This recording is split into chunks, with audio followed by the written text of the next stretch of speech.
The Allied invasion of Sicily, codenamed Operation Husky, launched on July 9 to 10, 1943, was one of the most ambitious amphibious campaigns of World War II. It marked the beginning of the Allies' push into Axis-held Europe, opening the Mediterranean, destabilizing Mussolini's regime, and providing critical experience for the later invasion of mainland Italy. The campaign demonstrated the integration of land, sea, and air forces, highlighted the challenges of large-scale amphibious operations, and underscored the complexity of joint multinational warfare. Background, strategic context.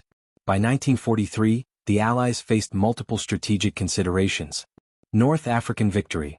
Following Operation Torch, November 1942, the Allies had cleared Axis forces from North Africa, securing the Mediterranean's southern flank. Pressure on Italy.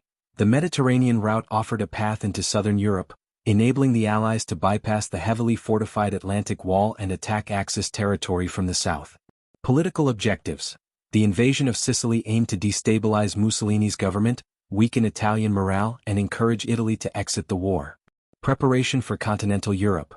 Operation Husky provided crucial experience in amphibious operations that would inform planning for Normandy D-Day in 1944. The Allies, led by General Dwight D. Eisenhower, envisioned a large-scale invasion that combined American and British forces with airborne troops and naval support. Planning and preparation. Allied forces. Overall Commander, General Dwight D. Eisenhower, Supreme Allied Commander, Mediterranean. Land forces, about 160,000 troops for the initial landings including U.S. 7th Army under General George S. Patton, Western and Central Sicily. British 8th Army under General Bernard Montgomery, Eastern Sicily. Air support. Allied air forces included fighters, bombers and transport aircraft to provide air superiority, close air support and airborne operations. Naval support. Combined U.S. and Royal Navy forces including battleships, cruisers, destroyers and landing craft, supported amphibious landings. Axis forces. Commander, Field Marshal Albert Kesselring, overseeing Italian and German forces. Strength. Approximately 200,000 Axis troops stationed in Sicily, including German panzer divisions and Italian infantry. Defense strategy. Utilize Sicily's mountainous terrain to delay Allied advances, conduct defensive withdrawals and protect coastal strongpoints. Operation planning. Landing zones. Beaches along southern and southeastern Sicily, with separate sectors for U.S. and British forces. Airborne operations. Paratroopers aim to capture key positions inland and disrupt Axis communication and supply lines. Deception and intelligence. Allies employed Operation Mincemeat and other deception strategies to mislead Axis intelligence about the invasion point. The landings, July 9 to 10, 1943. The amphibious assault commenced under challenging conditions. Initial beach landings. U.S. forces landed near Gela, Skogliti and Licata, while British forces targeted Syracuse and Piceno. Surprise and coordination. Air and naval bombardments weakened coastal defenses, but troops faced beach obstacles, mines and artillery fire. Paratrooper landings. Airborne units aimed to secure key bridges and disrupt Axis communications. Many were scattered by weather and navigational errors, complicating operations. Despite these challenges, the Allies secured beachheads within the first day, establishing a foothold for inland advances. Inland campaign and major battles. Battle for Gela. U.S. forces faced strong Italian and German resistance. Counterattacks by German armored units, including tanks and artillery, temporarily slowed progress. Patton's aggressive tactics and armored support eventually repelled counterattacks, securing Gela as a critical logistical hub. Battle of Piceno and Syracuse. British forces quickly advanced inland from Piceno toward Syracuse, encountering Italian fortifications and defensive lines. Urban combat in Syracuse involved street-to-street fighting, with engineers clearing obstacles and infantry neutralizing strongpoints. Inland push and mountain warfare.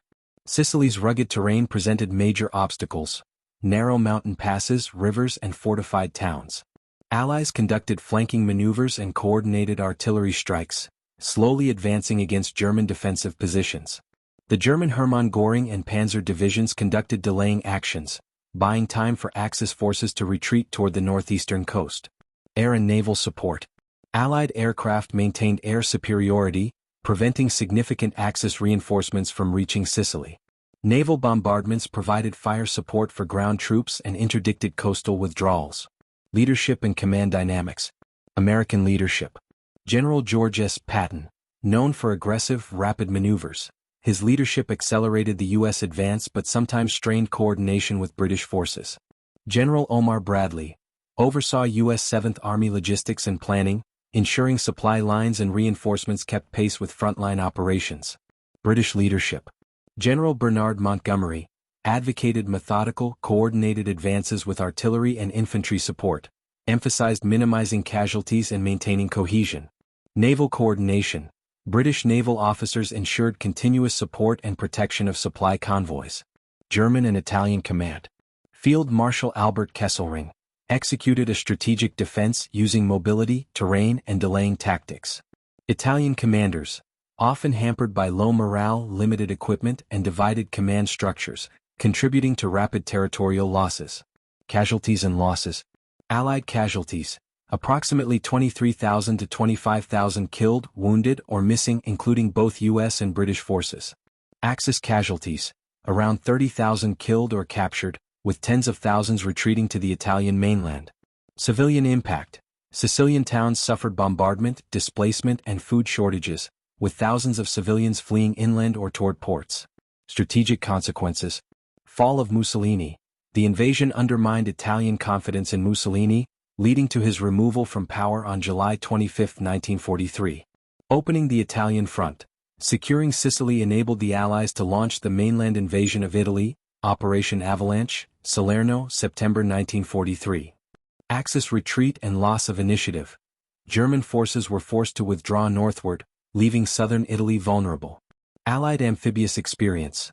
Operation Husky provided critical lessons in large-scale amphibious warfare, logistics, coordination, and combined operations.